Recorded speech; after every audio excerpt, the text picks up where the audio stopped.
नमस्कार दोस्तों, स्वागत है अपने YouTube channel top trending GK में। दोस्तों इस वीडियो में देखने वाले हैं आरआरबी एनटीपीसी एग्जाम 6 अप्रैल 2021 के प्रथम पारी में पूछे गए टोटल 40 एग्जैक्ट जीके के सवाल। सारे सवाल इंपॉर्टेंट और एक्स्ट्रा फैक्ट सही देखने वाले हैं, जो कि आने वाले किसी भी कम्पिटेटिव एग्जाम्स के लिए काफ़ी इंपॉर्टेंट होने वाला वीडियो। तो बने रहेगा वीडियो के एंड तक। पीडीएफ फाइल के लिए आपको टेलीग्राम चैनल ज्वाइन करना होगा, जिसके लिंक डिस्क्रिप्शन बॉक्स में है। इन सभी कैंडिडेट का बहुत बहुत धन्यवाद जिन्होंने रियल और ऑथेंटिक सवाल है वो टेलीग्राम पर सेंड किए हैं।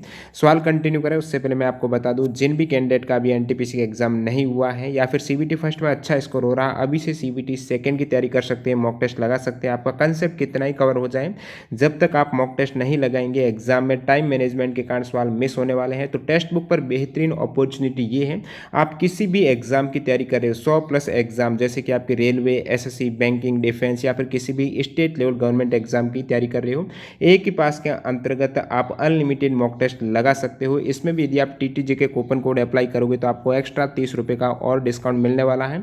अभी एक और ऑफर इसमें चल रहा है, यदि अभी आप एनरोल करते हो तो आपको 12 मंथ की बजाय 14 मंथ की वैलिडिटी मिलने वाली है। तो लिंक डिस्क्रिप्शन बॉक्स में है, जहां से आप ज्वाइन कर सकते हो। इसमें एसएससी के सारे मॉक टेस्ट हैं, जितने भी स्टेट लेवल एग्जाम है, UP police SI, Rajasthan police SI, इन सारे एग्जाम्स के मॉक टेस्ट आपको एक ही पास के अंतर्गत मिल रहे हैं। तो चलिए कंटिन्यू कर लेते हैं। हमेशा की तरह वीडियो के एंड में कमेंट करके बताना इन 40 में से आप कितने सवाल करेक्ट कर सकते थे। देखिएगा आपके सामने पहला सवाल है, 2023 का जो एशियाई फुटबॉल कप है वो कहां पर होने वाला है। तो 2023 में एशियाई फुटबॉल कप होगा चाइना में। कहां पर? ये है 2023 एएफसी एशियन कप चाइना में होने वाला है।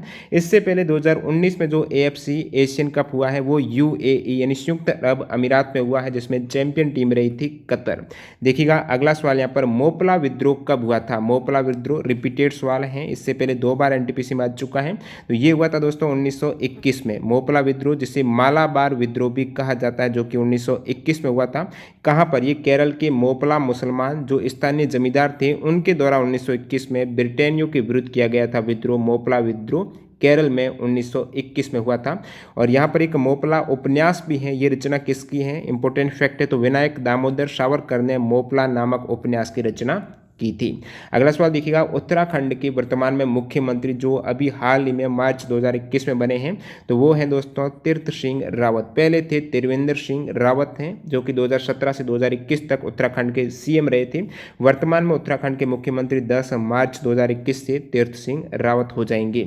अगला सवाल देखिएगा, 2048 में जो ओलंपिक गेम्स स्पोर्ट होने वाले हैं, उसके लिए होस्ट के लिए जो बिड की जाती है, बोली लगाई जाती है, वो कौन से राज्य या फिर यूटी ने लगाई है। तो ये बिडिंग है दिल्ली के द्वारा लगाई जाएगी 2048 में ओलंपिक खेल की मेजबानी के लिए दिल्ली। नेक्स्ट में देखिएगा, words of freedom ideas of a nation पुस्तक के ऑथर कौन है। तो words of freedom ideas of a nation जो पुस्तक है, उनके लेखक कौन है? रविंद्रनाथ टैगोर। अगला सवाल देखिएगा, राज्यसभा में एमपी हैं जो राज्यसभा के सदस्य हैं, उनका कार्यकाल कितने वर्ष का होता है। तो राज्यसभा के सदस्य का कार्यकाल हो जाएगा 6 वर्ष का।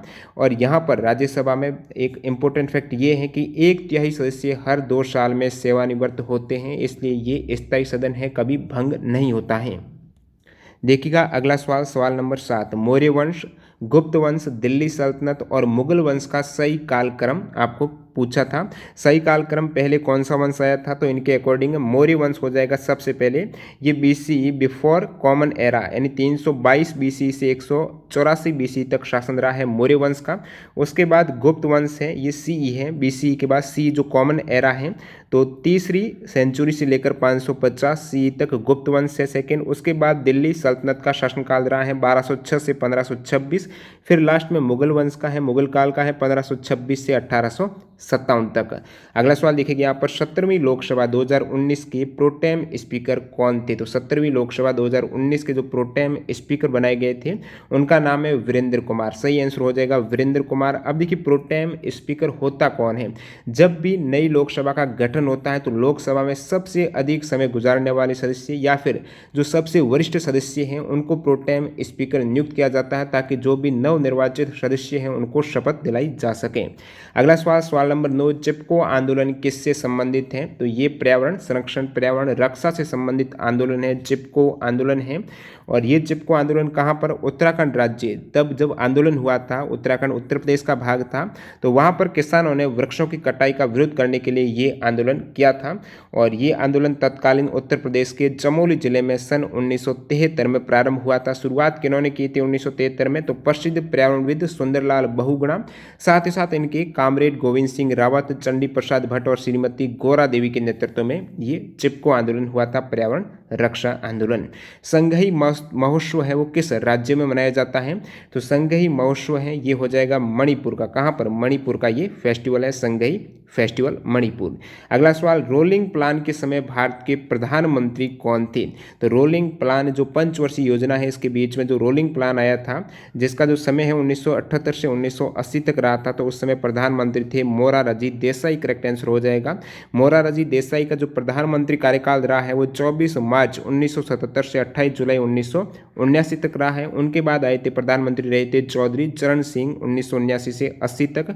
तो रोलिंग प्लान के दौरान प्रधानमंत्री कौन थे, मोरारजी देसाई। और रोलिंग प्लान की अवधि पूछे तो 1978 से 1980। यहाँ पर बता देता हूँ, देखिए प्रथम पंचवर्षीय योजना 1951 से 56, सेकेंड है 56 से 61, तीसरी भी 61 से 66 है। और इसके बीच तीसरी और चौथी के बीच प्लान हॉलीडे है, और फिर यहाँ पर पांचवी और छठी के बीच है रोलिंग प्लान। अगला सवाल देखिए, यहाँ पर पूछा गया है words of freedom ideas of a nation पुस्तक के लेखक कौन है, तो ये रिपीटेड हो गया है, तो ये सवाल कवर हो चुका है। रविंद्रनाथ टैगोर इनके ऑथर है, words of freedom ideas of a nation. ये दोबारा रिपीट हो गया, पीपीटी में कॉपी हो गया है। तो वर्ड्स फॉर ऑफ फ्रीडम में बता चुका हूँ, आइडिया ऑफ नेशन पुस्तक है रविंद्रनाथ टैगोर है। इससे मिलता जुलता एक और नाम है the free voice on democracy culture and the nation. तो ये the free voice on democracy culture and the nation पुस्तक के लेखक है रवीश कुमार। अगला सवाल देखिए, यहाँ पर रुद्रदामन किस वंश के शासक थे, तो रुद्रदामन, और एक स्टूडेंट ने ये बताया है कि रुद्रदेव, बाद में कंफर्म किया तो रुद्रदेव था। तो रुद्रदेव है वो किस वंश के शासक थे, काकतीय वंश के शासक थे। रुद्रदामन की बात करें तो ये पश्चिमी क्षत्रप वंश के शासक थे, 130 से 185 तक इनका शासनकाल रहा है, लेकिन ये रुद्रदेव का पूछा गया है, काकतीय वंश के शासक हो जाएंगे। अगला सवाल देखिए, यहाँ पर पूछा गया है कांची कैलाश संतर मंदिर किस वंश के शासक के द्वारा बनाया गया था, तो ये जो मंदिर है कांची कैलाश संतर मंदिर है, ये बनाया गया था पल्लव वंश के शासक, नाम है नरसिंह वर्मन द्वितीय है, राजसीमा भी कहा जाता है इन्हें। तो ये कांची कैलाश संतर मंदिर है, पल्लव वंश के शासक नरसिंह वर्मन द्वितीय के द्वारा बनाया गया है। एग्जाम में पूछा जाता है कोणार्क का सूर्य मंदिर का निर्माण कौन से वंश के शासक के द्वारा किया गया है, पूर्वी गंगा राजवंश के राजा नरसिंह देव प्रथम के द्वारा कोणार्क का सूर्य मंदिर। अगला सवाल देखिएगा, यहाँ पर पूछा गया है पुलकेशिन सेकंड, जो द्वितीय पुलकेशी है वो किस वंश के शासक थे, तो पुलकेशिन सेकंड है वो वंश था चालुक्य वंश। तो ये चालुक्य डायनेस्टी है, उनके शासक है पुलकेशिन सेकंड। अगला सवाल, विश्व मरुस्थलीकरण रोकथाम दिवस कब मनाया जाता है, विश्व मरुस्थलीकरण रोकथाम दिवस है, रिपीटेड सवाल है, 17 जून को मनाया जाता है।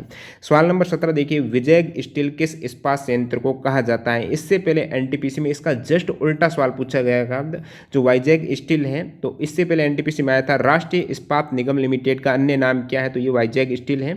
आज पूछ लिया वाइजैग स्टील किस इस्पात संयंत्र का नाम है, तो राष्ट्रीय इस्पात निगम लिमिटेड है, जो वाइजैग स्टील के नाम से जाना जाता है। और राष्ट्रीय इस्पात निगम लिमिटेड का हेडक्वार्टर कहां पर है, विशाखापट्टनम में इसका मुख्यालय है। अनुच्छेद 51A में किस संविधान संशोधन के तहत मौलिक अधिकार को ऐड किया गया है, तो आर्टिकल 51A में जो संविधान संशोधन किया गया है जिसमें मौलिक अधिकार को जोड़ा गया है, तो ये संविधान के 42वें संशोधन, तो 42वां संशोधन आपको करेक्ट करना था, कब हुआ था 1976 के द्वारा मौलिक कर्तव्य को, सॉरी यहाँ पर अधिकार नहीं है, मौलिक कर्तव्य ऐड हुए हैं भाग 4A के तहत। जो संविधान के 42वें संशोधन 1976 में मौलिक कर्तव्य जो ऐड किए गए हैं वो 42वें संशोधन हो जाएगा, जो कि रशिया के संविधान से लिए गए हैं। सरदार स्वर्ण सिंह समिति के अनुशंसा पर इनको ऐड किया गया है। देखिएगा अगला सवाल, सवाल नंबर 19, भारत में कहाँ से 82.5 डिग्री पूर्वी देशांतर का स्थानीय मानकों, जो भारत का मानक समय रेखा है वो कहाँ से गुजरती हैं, तो 82.5 डिग्री जो पूर्वी देशांतर रेखा है, जो भारतीय मानक समय रेखा माना जाता है, वो गुजरती है दोस्तों इलाहाबाद से। भारत के इलाहाबाद के जो नैनी के समीप से गुजरने वाली 82.5 डिग्री पूर्वी देशांतर को स्थानीय समय है, ये भारतीय मानक समय माना जाता है, तो ये इलाहाबाद करेक्ट आंसर हो जाएगा। अगला सवाल देखिएगा, दक्कन का पठार में कौन सी मिट्टी पाई जाती है, रिपीटेड सवाल है। जो दक्कन का पठार है वहाँ पर जो काली मिट्टी है, ब्लैक सॉइल पाई जाती है। काली मिट्टी से रिलेटेड एनटीपीसी में 2 और सवाल पूछे गए इससे पहले। एक तो ये पूछा गया इसका अन्य नाम क्या है, तो रेगुर मिट्टी हो जाएगी। और कपास की खेती के लिए सर्वोत्तम उपयुक्त मिट्टी है वो भी काली मिट्टी हो जाएगी।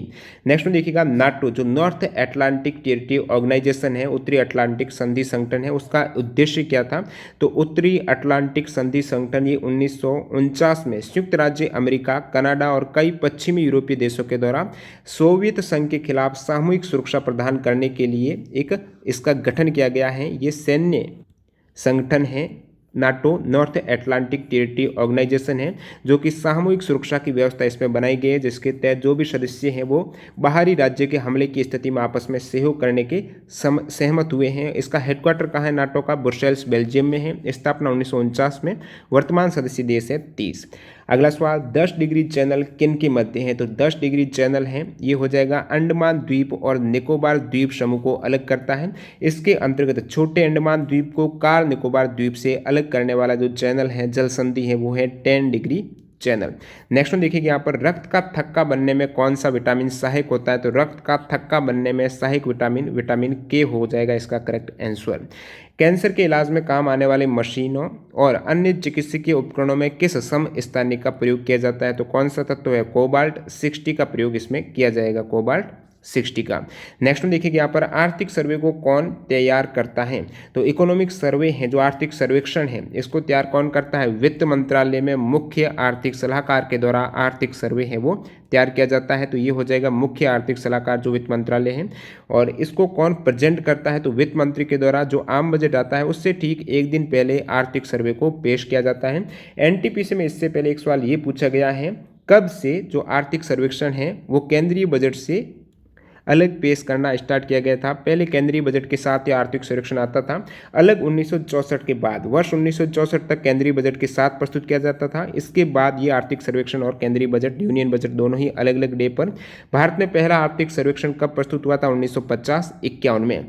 अगला सवाल देखिएगा, नासा के द्वारा 3 अक्टूबर 2020 में NG-14 जो सिग्नस स्पेस क्राफ्ट है उसका नाम भारत के किस एस्ट्रोनॉट के नाम पर रखा गया है, तो नासा के द्वारा ये 3 अक्टूबर 2020 को जो सम्मान दिया गया है NG-14 सिग्नस स्पेसक्राफ्ट का नाम है वो SS कल्पना चावला रखा गया है। तो कल्पना चावला इसका करेक्ट आंसर हो जाएगा।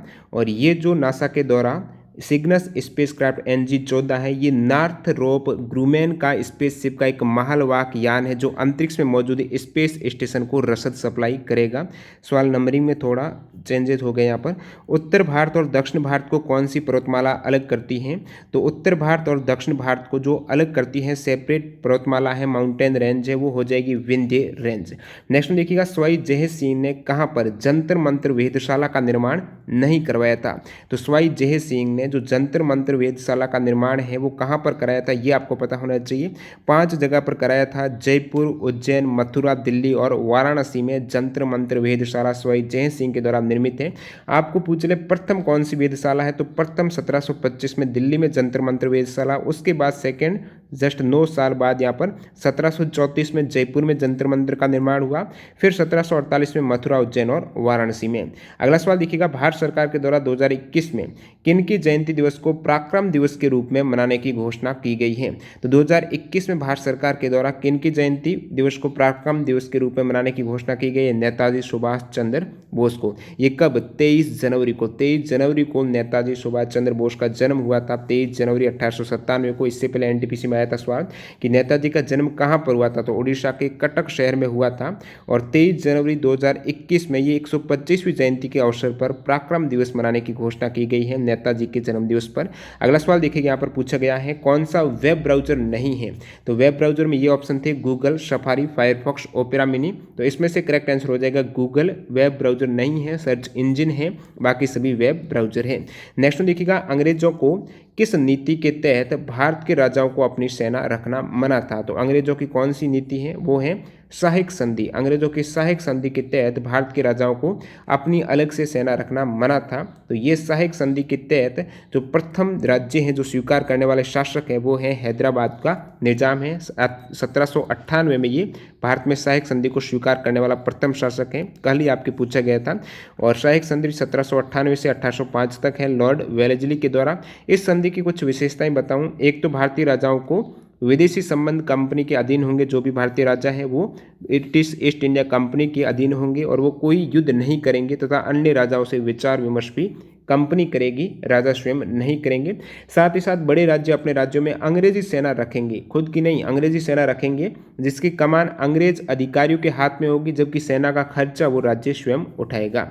अगला सवाल देखिएगा, वन्य जीव संरक्षण अधिनियम 1972 में कितनी अनुसूची हैं? तो टोटल 6 अनुसूची हैं। वन्य जीव संरक्षण अधिनियम 1972 में 6 अनुसूची हैं और सेक्शन कितने हैं? 66 सेक्शन हैं। और पूछ ले चैप्टर कितने हैं? 7 चैप्टर 6 शेड्यूल। अगला सवाल देखिए, यहाँ पर भू प्रपट्टी में अभ्रक है जो माइका है उसका परसेंटेज आपको पूछा है, अभ्रक का परसेंटेज है तो ये 4 से 5% के मध्य होता है, 5% हो जाएगा। सबसे अधिक क्या होता है भू प्रपट्टी में, कौन सा खनिज होता है? तो ये फेल्सपार हो जाएगा, 39% है। बाकी ये आप देख सकते हो खनिज का परसेंटेज।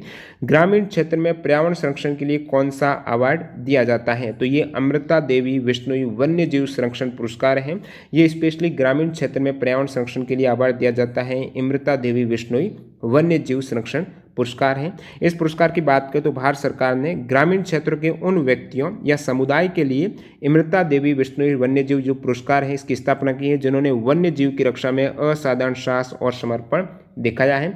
अब देखिए अमृता देवी बिश्नोई का क्या योगदान रहा है? तो उन्होंने 1731 में खेजड़ली नरसंहार, खेजड़ली जी राजस्थान जोधपुर के पास में है, वहाँ पर इनकी पर्यावरण से संबंधित संरक्षण से संबंधित खेजड़ली राजस्थान में खेजड़ी के पेड़ की कटाई से बचाने की कोशिश के कारण मृत्यु हो गई थी।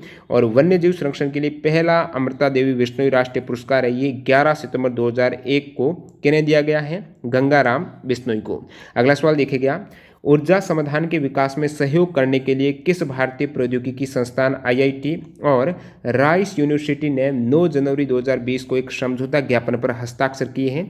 तो कौन सी आईआईटी और राइस यूनिवर्सिटी ने एमओयू पर हस्ताक्षर किए हैं ऊर्जा समाधान के विकास के लिए? तो आईआईटी कानपुर इसका करेक्ट आंसर हो जाएगा। ये राइस यूनिवर्सिटी कहाँ पर है? ये टेक्सास में है। नेक्स्ट में देखिएगा, यहाँ पर पूछा गया है जूल तापन नियम पर कौन सा उपकरण कार्य नहीं करता है? तो जूल हीटिंग जो रूल है, नियम है, उस पर कौन सा उपकरण नहीं करता? ऑप्शन के अकॉर्डिंग है।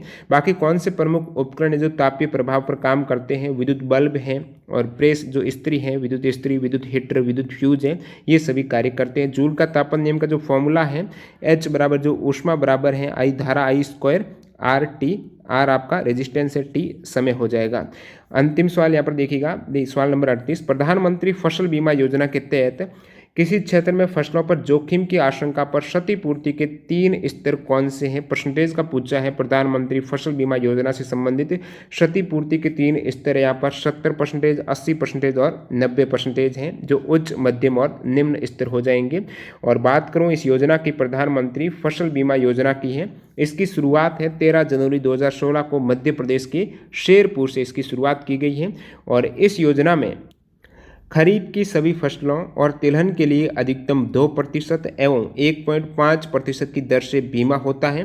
देखिए ये फैक्ट जो देख रहे हो इससे एनटीपीसी में सवाल आ चुका है। जो प्रधानमंत्री फसल बीमा योजना है, सवाल आया था रबी की फसलों और तिलहन के साथ ही व्यावसायिक फसलों और फल और सब्जियों के लिए कितने प्रतिशत का वार्षिक प्रीमियम पर बीमा होता है? तो ये 5% हो जाएगा। और यहाँ पर यदि 30% या इससे अधिक फसल नष्ट होती है तो किसानों को मुआवजा दिया जाएगा। और ये एक प्राकृतिक आपदा या बेमौसम बरसात आदि से 50% या उससे ज़्यादा नुकसान होता है, उसी केस में ये मुआवजा मिलता है। अगला सवाल देखिए यहाँ पर, which was the first computer of world without mechanical part? बिना यांत्रिक पुर्जे या भाग के दुनिया का पहला कंप्यूटर कौन सा है? तो ENIAC हो जाएगा। इससे पहले एनटीपीसी में सवाल आया था कि दुनिया का प्रथम डिजिटल कंप्यूटर कौन सा है? तो ये ENIAC है, electronic numerical integrator and computer हो जाएगा। इस मशीन का अनावरण किस विश्वविद्यालय में हुआ था? ये भी एनटीपीसी में आ चुका है, पेनिसिल्वेनिया विश्वविद्यालय में। अंतिम सवाल देखिएगा, पेप कौन सा कथन गलत है? तो एग्जैक्ट ये सवाल नहीं मिला है। क्या ऑप्शन थे? पेप्सिन प्रोटीन को पेप्टाइड में बदलता है। इस टाइप से एक बायोलॉजी का सवाल पूछा गया था। जिन भी कैंडिडेट को याद है कमेंट करके बता सकते हैं। देखिए 40 सवाल तो नहीं है, एक सवाल है दोबारा रिपीट हो गया था, एक सवाल में नंबरिंग में चेंजिंग है। तो 38 सवाल 40 में से 38 सवाल कवर हो चुके हैं। आपके 38 में से कितने करेक्ट हो रहे हैं कमेंट जरूर कर देना। वीडियो कैसा लगा कमेंट बॉक्स में बता देना। मिलते हैं सेकंड शिफ्ट की वीडियो के साथ। वंदे मातरम। जय हिंद दोस्तों।